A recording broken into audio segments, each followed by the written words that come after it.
Hola de nuevo. Como comentaba al final de la presentación anterior, ahora vamos a hablar del flujo de publicación de datos de biodiversidad en los portales de GBIF. Es decir, vamos a ver los pasitos y todo el proceso que hay que seguir desde que tenemos los datos en nuestra base original hasta que los datos se ven por fin publicados en GBIF. Seguramente en esta presentación voy a mencionar y a explicar algunos términos que probablemente de aquí a un rato se van a olvidar, pero van a ser términos y conceptos sobre los que vamos a estar incidiendo y vamos a estar viendo durante todo el taller.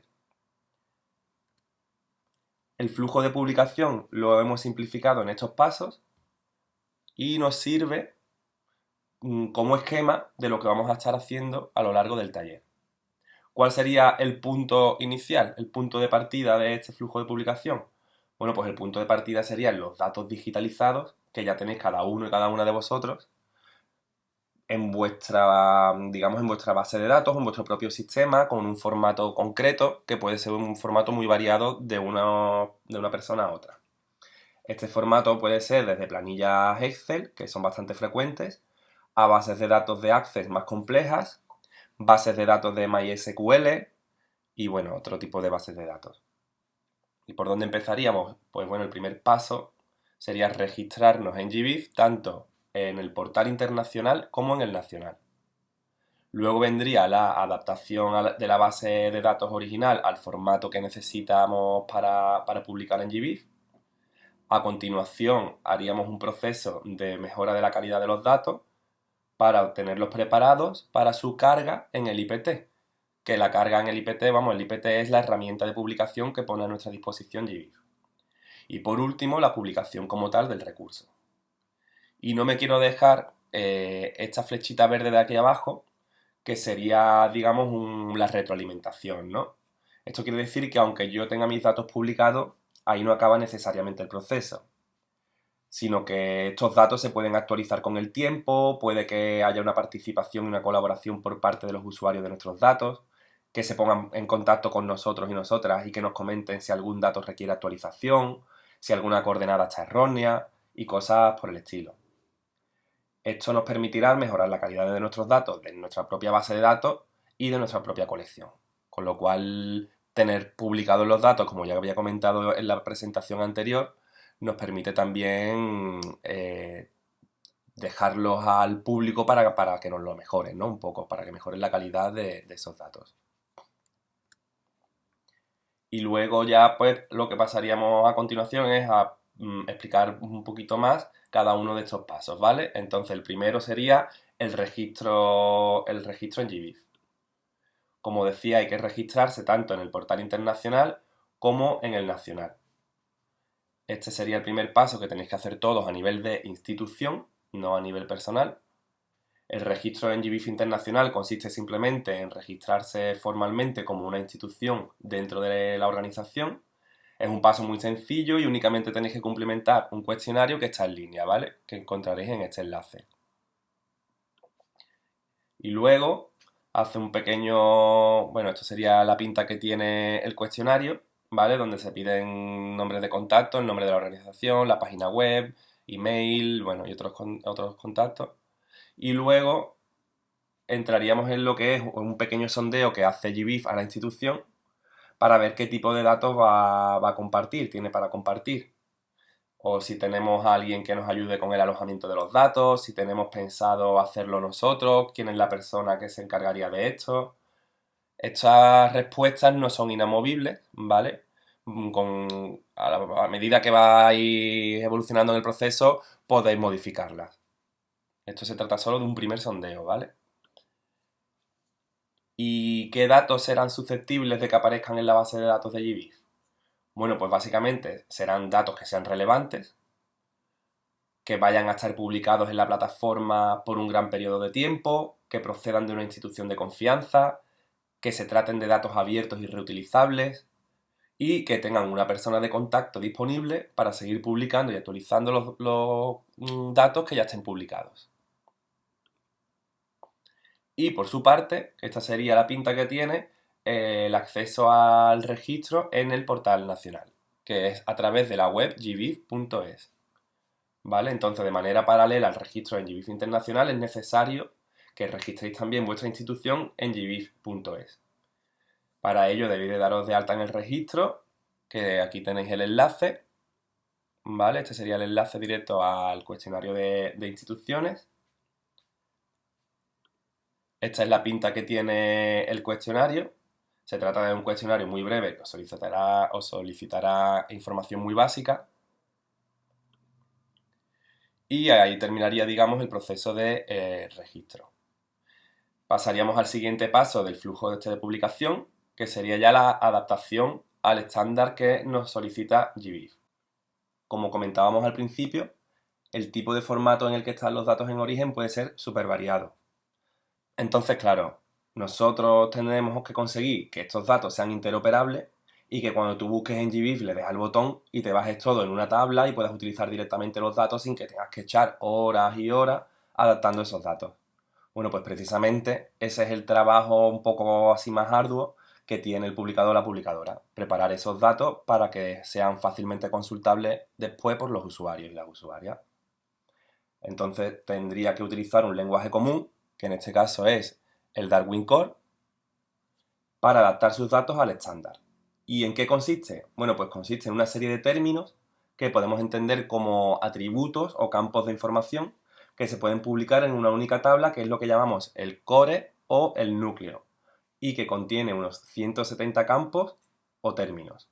O sea, mogollón de términos. Lo que pasa que, claro, si os ponéis a pensar, entre todos los que estáis ahora mismo atendiendo a este taller, habréis perfiles muy diferentes de colecciones marinas, de datos de alta montaña, paleontológicos. Entonces, de esos 170 términos, realmente va a haber muchísimos que no vais a utilizar. Por lo que no tenéis que echaros ahora mismo las manos a la cabeza y decir, madre mía, ¿dónde me estoy metiendo? Pero también posiblemente va a haber términos para los que no encontréis una correspondencia, ¿vale? En esa tabla, y entonces tendréis que echar mano de lo que nosotros llamamos las extensiones, que tenemos unos 25 paquetes de extensiones en estos momentos y que os complementarán con datos más específicos, con campos más específicos. De todo esto va a hablar Katia en mayor profundidad en las próximas lecciones. Yo ahora mismo, bueno, mencionar que esto del Darwin Core y de estos tipos de estándares nace desde el Biodiversity Information Standards, el TDWG, y que son ellos los que mantienen actualizado, digamos, este tipo de términos, campos que se utilizan. Y en la teoría, sí, algo rapidito, ya te digo que no me quiero meter mucho porque Katia va a darlo más en profundidad más adelante. Pero en la teoría, ¿cómo funcionaría? Pues nada, significa, lo que hay que hacer realmente es una equivalencia entre los campos que tenemos en el origen y los campos que nos ofrece el estándar. La búsqueda de esta equivalencia por campo pues puede ser más o menos sencilla o un poquito más compleja.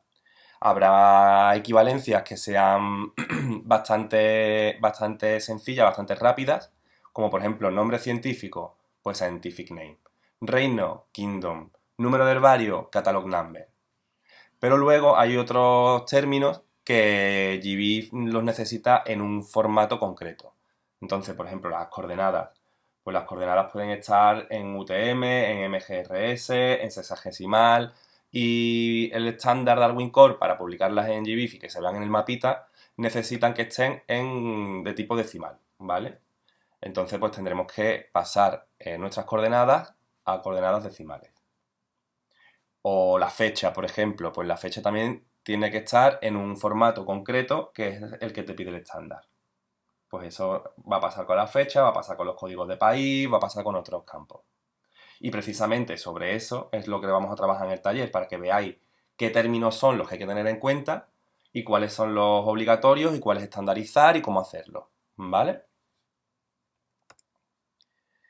Y llegados a este punto, nosotros hemos puesto la mejora de la calidad de los datos en este momento, pero realmente la que es la mejora o prestarle atención, digamos, a la calidad de nuestros datos es algo que está implícito en todo el proceso, ¿vale? Aunque nosotros lo pongamos en este punto. Más adelante en este taller os vamos a mostrar una serie de herramientas que van a ser útiles para la calidad y la limpieza de los datos y que nosotros las hemos clasificado en tres tipos. El primero sería las herramientas genéricas para el almacenamiento y gestión de los datos, como pueden ser Excel, Access, con las que todos estamos familiarizados, pero que tienen algunas funcionalidades que nos pueden servir, ¿vale? Para esto de mejorar la calidad o limpiar los datos y adaptarlos a como lo necesita el estándar. Luego tendríamos herramientas para el tratamiento de los nombres científicos, las fechas y las coordenadas. Y luego otro tipo de herramientas que son un poquito más específicas y que están enfocadas ya a la validación del juego de datos como tal, ¿vale? Para poder tenerlo apto para publicarlo en GBIF. Estas se centrarán mayormente en aspectos técnicos, aunque también versarán un poco sobre el contenido de nuestros datos. Una vez que ya lo tenemos todo adaptado al estándar y está todo depurado, el siguiente paso ya sería cargar los datos en el IPT. Os recuerdo que esto es una pincelada y que en otra lección vamos a ver esto un poquito más en detalle.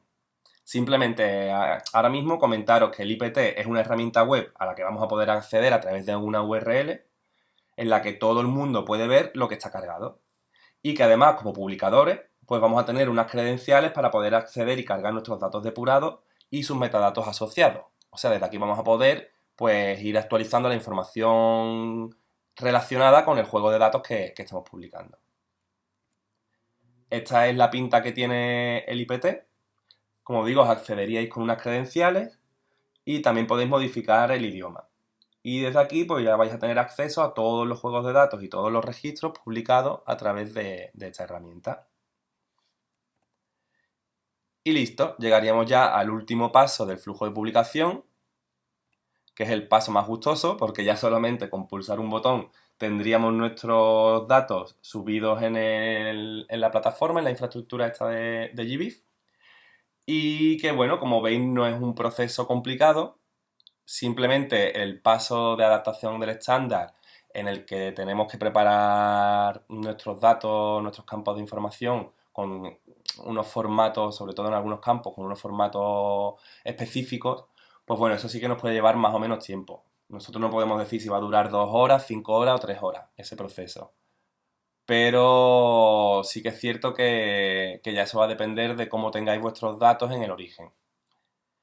Y este sería el aspecto que tienen nuestros datos una vez que ya están publicados en la plataforma, vamos, en el propio portal. ¿A quién no le va a gustar tener unos datos así ya geolocalizados, tan agrupados con su licencia, con sus opciones de citaciones, de citas, para saber quién o no está utilizando estos datos? Pues bueno, este es el aspecto que tiene, ¿no? Y nada más. Con esto concluiríamos, digamos, lo que es el flujo de publicación y pasaríamos a profundizar en la siguiente lección con lo que es ya el estándar Darwin Core.